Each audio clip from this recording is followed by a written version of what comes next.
오늘은 추수감사주일과 김웅석 집사님, 이수영 집사님 송별 예배로 하나님 앞에 예배 드리고 있습니다. 아직 코로나19 감염병이 완전히 해결되지 않고 감염에 대한 우려로 인해 과일이나 곡식 등 추수한 과일들을 강단에 장식하지는 않았지만 먼저 추수감사주일의 의의를 돌아보길 원합니다. 미국은 추수감사절이 가장 큰 명절 중에 하나입니다. 어떤 분들은 왜 우리가 미국 명절을 지켜야 하느냐고 하는 분들이 있습니다만 그것은 교회의 절기와 신앙의 역사에 대해 모르기 때문에 하는 말입니다. 감사의 절기는 성경에 근거하고 있습니다. 맥추절은 보리와 밀의 첫 열매를 수확하여 하나님 앞에 제사를 올리는 절기입니다. 초막절, 수장절이라고 하는 절기는 한 해 동안 농사를 짓고 추수하여 일용할 양식을 얻게 된 것에 감사하는 절기입니다. 우리 개신교의 추수감사절은 수확에 대한 감사절 이상의 더 특별한 신앙적 의미가 있습니다. 1620년 영국 국교 성공회에 핍박을 받아온 청교도들이 신앙의 자유를 찾아 신대륙으로 떠나게 되었습니다. 이 사람들이 탄 배의 이름이 메이플라워 호입니다. 네, 옮겨주세요. 네. 1620년 9월 16일 102명 중 35명이 청교도였고 이들은 66일간의 항해를 거쳐 11월 21일 신대륙에 도착하였지만 추운 겨울을 지나며 많은 사람들이 항해와 추위로 인해 사망하였습니다. 이주민들은 신대륙에 와서 지낼 만한 준비가 되어 있지 않았습니다. 농사를 지을 줄도 몰랐고 무엇을 키우고 재배해야 하는지 알지 못했습니다. 이주민들이 신대륙에 도착했을 때 그들이 살아갈 수 있도록 인디언 원주민들은 농사 짓는 법을 알려주고 농사도 지을 수 있도록 도와주었습니다.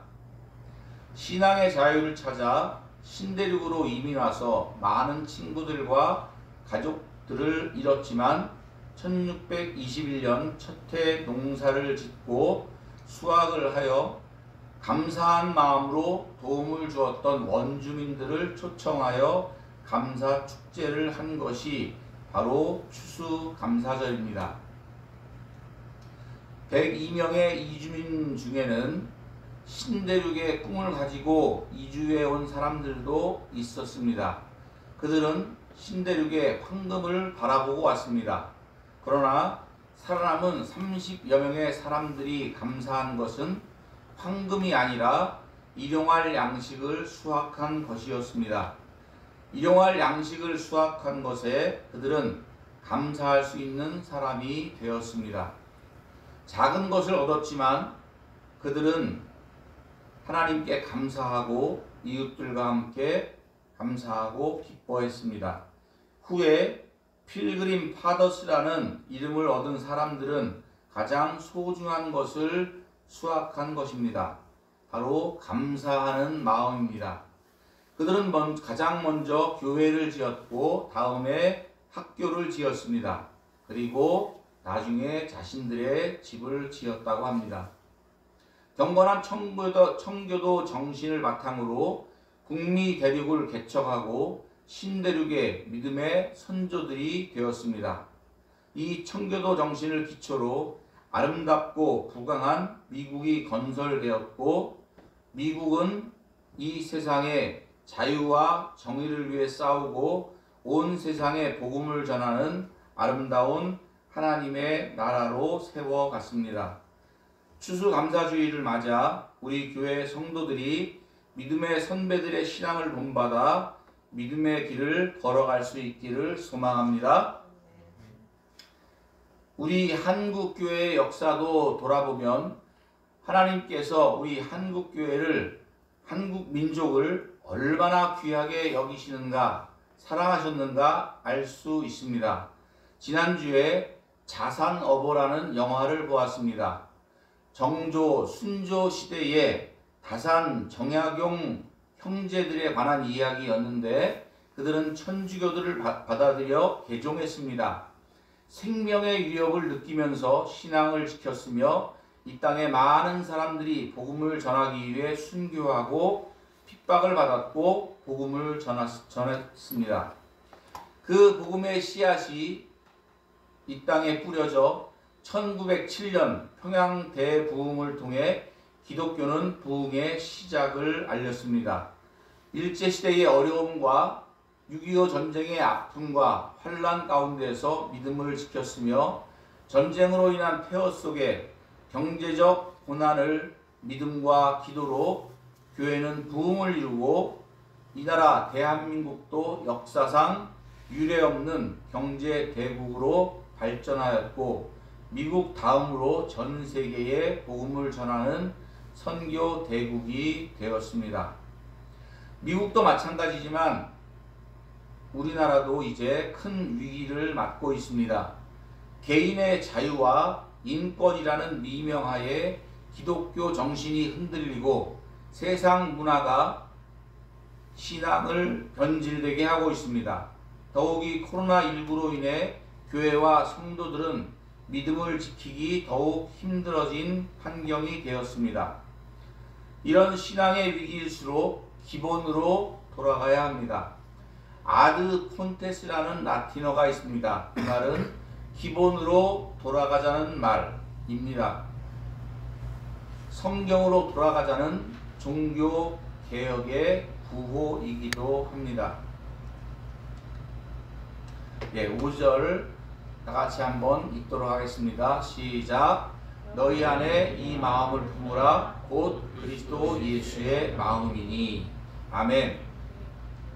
저는 예수님을 만난 첫 번째 증거가 제 마음이 바뀐 것입니다. 제가 전에 좋아하던 것이 싫어졌고 제가 힘들어하던 것이 좋아졌습니다. 마음이 바뀐 것입니다. 세상 것을 즐기고 세상과 죄를 향하여 달려가던 제가 그것들을 싫어하고 예배하기를 기뻐하고 기도하고 예수님 마음 알기를 사모하는 마음으로 변화가 되었습니다. 그리스도인이 된다는 것은 대단한 어떤 능력자가 되는 것이 아니라 마음이 바뀌는 것입니다. 보는 눈이 달라지는 것입니다. 세상 사는 목적이 달라지는 것입니다. 어떤 목사님이 이런 설교 말씀을 하시는 것을 들었습니다. 새벽 기도 때 교인들이 기도하는 것을 들으면 술을 끊게 해달라고 담배를 끊게 해달라고 기도를 하는 것을 계속해서 기도하는 것을 들을 때 안타깝기도 하지만 한 대 때려주고 싶은 마음도 든다고 합니다. 그런 마음이 들면 그냥 끊으면 되는 것 아니냐는 겁니다. 미워하지 않게 해달라고 기도하는 분들도 많다고 합니다. 이분들도 역시 마찬가지라고 합니다. 하나님께서 미워하지 말라고 마음을 주시면 그대로 행하면 되지 않느냐는 것입니다. 저도 이 말씀에 동의합니다. 우리는 기도하면 기도하는 것으로 끝날 때가 많습니다. 기도하고 하나님이 해 주시기를 바라고만 있습니다. 기도할 때 하나님이 말씀하시면 그대로 따르면 되는 것입니다. 예전에 즐기던 술, 담배, 오락 그런 것도 기도할 때 그것들이 죄라는 생각이 들면 그것들에서 돌이켜 끊어버리는 것은 우리의 몫입니다. 미워하는 사람이 있는데 미워하는 마음이 죄라 생각되면 미워하지 않는 것은 우리가 해야 될 몫입니다. 기도하면 저절로 바뀌는 것이 아닙니다. 요단강에 언약궤를 메고 발을 들여놓을 때 요단강의 물이 멈춰졌습니다. 하나님의 말씀을 따라 여리고성을 돌 때에 여리고성이 무너지는 것입니다. 하나님의 말씀을 따라 순종할 때 하나님의 역사는 나타나는 것입니다. 요즘 하나님께서 저에게 다시 새로운 마음을 부어주고 계십니다. 무감각하게 지나던 일들을 마음에 부딪히게 하시고 하나님이 기뻐하지 않으시는 일들이 마음에 불편하게 하십니다. 이런 하나님의 사인에 순종하며 나의 마음이 새롭게 되길 원하시는 것 같습니다. 오늘 우리에게 주시는 하나님의 말씀에 너희는 그리스도의 마음을 품으라고 말씀하고 계십니다. 그리스도의 마음이 무엇입니까? 낮아지심입니다. 하나님과 본체시나 피조물은 인간의 모습으로 낮아지셨습니다. 곧 그리스도의 겸손입니다. 요즘 우리 사회는 자신들의 권리를 내세우고 절대 물러서려 하지 않습니다. 손해보려 하지 않습니다. 조금도 양보하려 하지 않습니다. 가족 간에도, 학교에서도, 직장에서도, 사회에서도 모두 자신들의 권리만을 내세웁니다.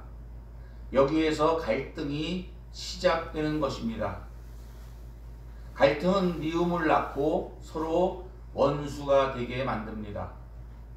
사랑하는 성도 여러분, 하나님께서 자신의 권리를 포기하시고 낮아지신 예수님 앞에 지극히 높여주시고 모든 만물들이 무릎을 꿇게 하셨습니다. 하나님께 영광을 돌리게 하셨습니다. 다 같이 하나님의 말씀을 듣도록 하겠습니다.